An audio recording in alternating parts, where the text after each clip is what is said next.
Just us. Just us. After a somewhat grueling road trip, the Warriors bring it to an end with a win against the Utah Jazz. Easy peasy. 140 to 124. Commanding win. It didn't feel like that. No. It was a very up and down game. Yeah. But I feel like the Warriors had the lead for all of it. Yeah, Pretty pretty much. much. Yeah. Yeah, the Jazz are known right now for building a comeback in the second half, coming back from behind. They've done it a few times this season already, so there was always the threat of that. They're also one of the worst defensive teams, and the Warriors took advantage of that in the first quarter. They had 15 threes by 8 players alone in the first half. Yeah, and overall the ball movement was really good as well. There were some sloppy stretches of it, but then the way they were getting the ball to the open person and kept passing until there was a good shot was really encouraging to see. Loads of good performances tonight. I think Al Horford was really great. I enjoyed watching him play this time. This time, yeah, today. He was effective at the rim, which I really liked.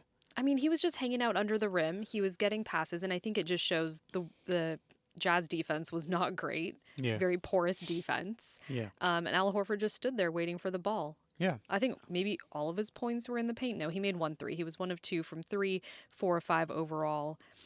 He was a starter today. Yeah. So it was Draymond, Al, Steph, Moses, and BP. Yeah. And if you're wondering whether De'Anthony Melton's injury has fully healed, you just need to watch this game because that guy was doing some wild stuff.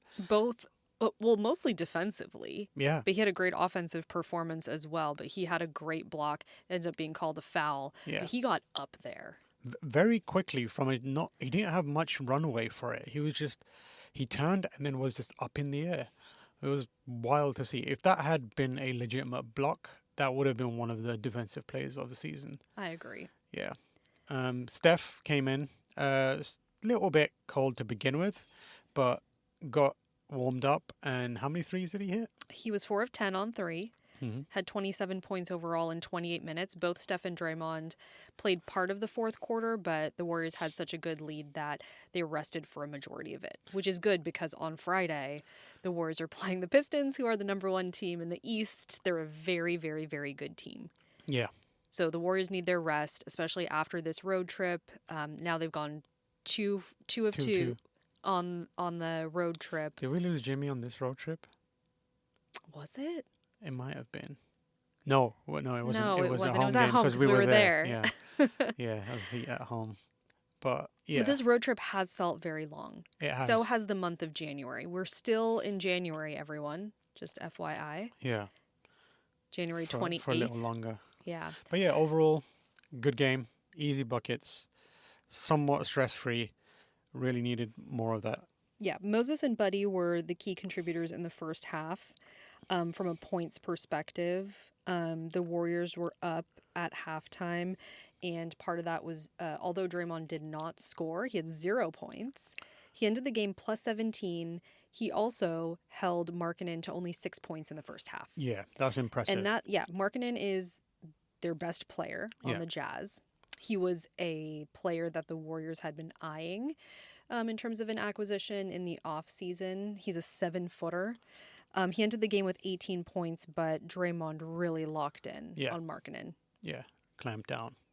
That's that game. Speaking of players that the Warriors have had their eyes on, this is usually just a recap, but I think it would be pertinent to talk about the scuttlebutt that's been going around NBA today, which is Giannis is apparently gonna be traded, and the Warriors might get him. I'm not sure if they will. Here's the thing: I believe the Warriors, Heat, and Knicks are the front runners. I believe because he said he likes the Knicks. He wanted to play in the Knicks in New York. But Steph Curry is his favorite player. Yeah, and the Heat want him because he has that same kind of intensity that they have. The Warriors have been waiting for this guy for so long. Like, bad things have happened to the team while they were waiting purely because of the decision to just hopefully one day Giannis becomes available. And it's been reported that on multiple occasions, Steph Curry has asked for certain trades and he's been denied by Joe Lacob. There's an article out right now that I sent to you. I don't know if you read it yet, but No, it's not a yet. very, very damning picture of Joe Lacob, where it paints him as a owner who believes he's a scout and is failing every single time. And it's become clear that he is the reason why some of these stupid moves have happened. And yeah, we've been denied those trades. Curry was denied those trades because they didn't want to use picks. They don't want to, mess around with that stuff. They have future-proof 2 timelines, that kind of stuff. And it was all for Giannis as well. So now the time has come. It's time to put up or shut up for the Warriors. They have Jimmy's contract, Kuminga, and then lots of picks, future picks. And if I've been keeping an eye on various communities online, if we don't get Giannis, there's gonna be hell to pay. This fan base is ready to just explode at Joe Lacob. So how would that work? Basically, the Bucks would get Jimmy's contract. They would get an injured Jimmy and his contract. They would get a hopefully healthy Kuminga. Yeah. And potentially 2 first-round picks. Potentially, maybe even more. And some swaps, maybe. So you mentioned earlier when we were talking about this that the Bucks could buy out Jimmy's contract and he could potentially come back to the Warriors on the vet minimum. I'm not good with trade financials. That's something I read. So if that's incorrect, apologies. But it makes sense in my brain. He would be basically a free agent once his contract is bought out because he has no allegiances. I like that idea. However, I don't think Jimmy is a vet minimum type of guy. No. So if he came back, it would have to be on a vet minimum. And a vet minimum is like $3.5 million. Yeah. And his contract right now is 50. $55 million. So Yeah. I don't think he would go for that.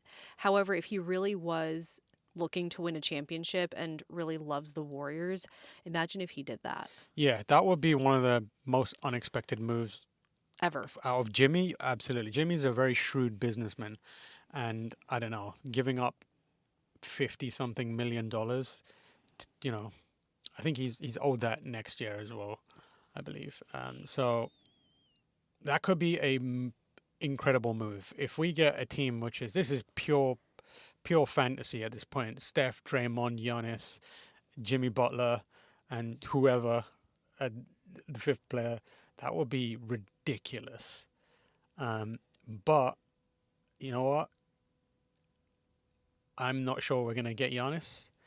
I'm not confident that we'll get him. I feel like this is a perfect moment for someone to fumble it. And I hope they don't. But that getting Giannis would be good. If we can it would be great. Great. Yeah. It would be fantastic. It would be like life-changing, I think. Yeah. If we can somehow pull it off with Jimmy remaining on the team or coming back to the team, that would be Insane. Unbelievable. This is a once-in-a-lifetime opportunity. Yeah. If we don't get Giannis, I'm not sure where the team goes from here. No. And if they need to, they might need to look at trading Draymond because his salary's up there. So you could potentially make space for Jimmy with Draymond, I believe.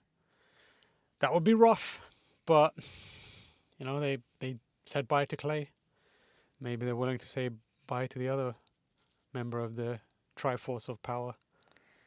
That would be quite the change. Yep. Changing of the guard. Yep. Anyways, boobies and butthole. Yeah, boobies and butthole. Usually you go first, but I'll go first. Big butthole, 20 turnovers. Yeah.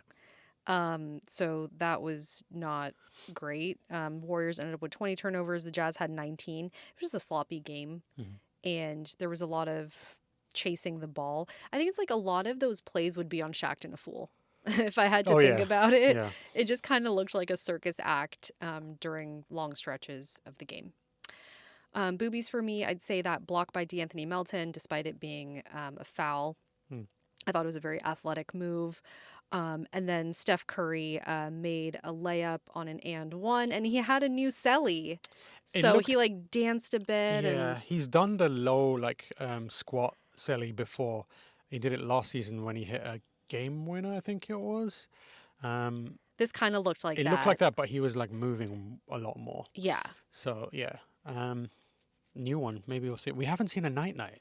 We have, and that's He did it. probably He kind of did a tentative one, that's but it probably a doesn't count. good thing, which means it's not close. It's not a clutch game Yeah, because he only does the night night when it's clutch. when it's Yeah, clutch, and he makes like a three. So yeah, yeah. My butthole is yeah, the turnovers. I can't think of anything else but the turnovers. Turnovers weren't great. Sloppy play. Boobies. I really liked the other Steph Curry moment where was it Guy Santos was taking free throws, and if you missed, no, it's Pat Spencer. If you missed two free throws in that arena, everyone gets Chick-fil-A, and it was a gladiator moment where he had his thumbs up, and then Pat missed the first one, and then on the second one he hit it and he did the thumbs down in front of everyone and like was showing well, everyone. also Steph missed. He did the same thing when he was shooting it. Yeah, When he was at the free throw lines, yeah, he missed the and first, then got the and second. then made the second one. He did the thumbs down Yeah, to the fans. and the other movie is it was just a comfortable win, not too much stress, which is something that I think Warriors fans are needing right now. Exactly. So we'll see you on Friday versus the Pistons. We'll be at that game. It's a Draymond bobblehead giveaway because Draymond is from Detroit. I think it'll be a very exciting game, and I hope the Warriors come out with some energy. They'll definitely need the fans Oh yeah, on this stretch of the end of the season. These are critical games we have to win. yeah, for sure. All right, just us on three. 1, 2, 3. Just us. Us.